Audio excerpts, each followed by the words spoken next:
What is the distinction between pain and suffering? Pain and suffering go together like kit and caboodle, time and again. The, I'm not sure they go together like time and again, but they certainly go together like kit and caboodle.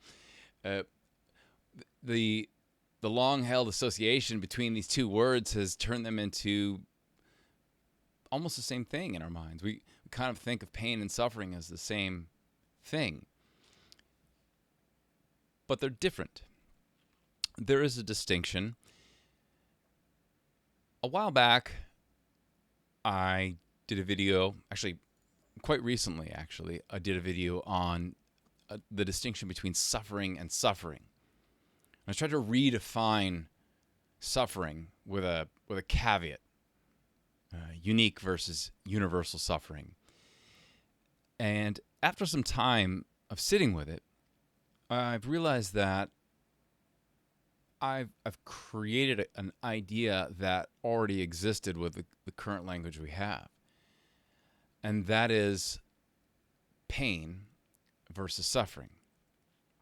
So what I've tended to refer to as unique suffering, well, what's really meant, what I really mean by unique suffering, is pain. Pain is the aversive feeling that arises in our brain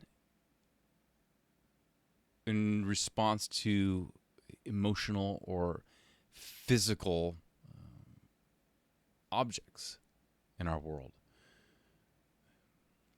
It's an aversion to those. It's everything from discomfort to agony could be nuanced ways that we talk about pain. Suffering, on the other hand, is wishing that pain wasn't happening. A good word to contrast that is equanimity, a feeling of disinterest around events that cause us physical or mental pain. That's kind of the goal we're all secretly going for, even if we wouldn't put it that way. We want a kind of equanimous relationship, one where we don't apply craving or aversion, good or bad, to the things that unfold. Most of the time, when we're talking about our suffering, we're actually talking about our pain. I'm suffering right now. He's suffering. She's suffering. We see someone going through an ordeal, and while it's true to state that that person is suffering, what we're usually actually talking about is they're experiencing pain. That person is experiencing the pain of loss in their life. They are experiencing the pain of injury, physical injury. Broke their leg, cannot play soccer anymore. He is feeling the pain. But it's so much easier just to say, he broke his leg and he's suffering, which is true, because it is most likely that the he we're talking about is wishing that leg wasn't broken.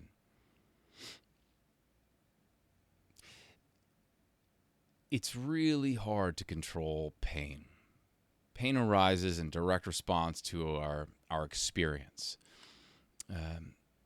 I'm not trying to suggest that one should ignore pain, but we can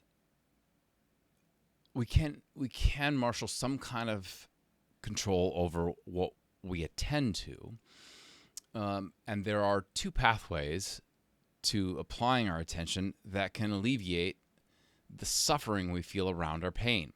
So I've broken my leg. And this is going to work differently for different people, but in very oversimplified terms, I can either focus more intently on my leg, or I can focus my attention elsewhere. Maintaining that focus is a different conversation and is a different challenge. It's it can be challenging to hold attention, but that we can continue to reapply our intention to attend to whatever object we're trying to attend to. So I might say, okay, I've broken my leg, and the way I'm going to try to deal with it is I'm actually going to pay attention to the break, not the story around how it's going to affect my life and I can't participate in some sport. I'm going to focus on the actual sensation. What does that break feel like? Is it hot? I can start to really get close to the physical aspects of the pain. I could also start to attend to the emotional aspects of the pain. And that can be one way to deal with it. That doesn't work for everybody in every situation. The other move that I can make is I can start attending to other aspects of my life. Work is an easy one. A lot of us will pour ourselves into our work to take our mind off of some kind of pain that we're suffering.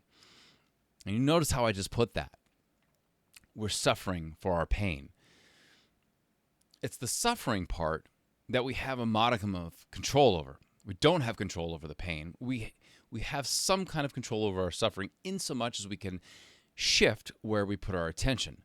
Focus intently on something, intently on something, can reduce the story we're telling ourselves about how much it hurts and how much it sucks to what is actually occurring.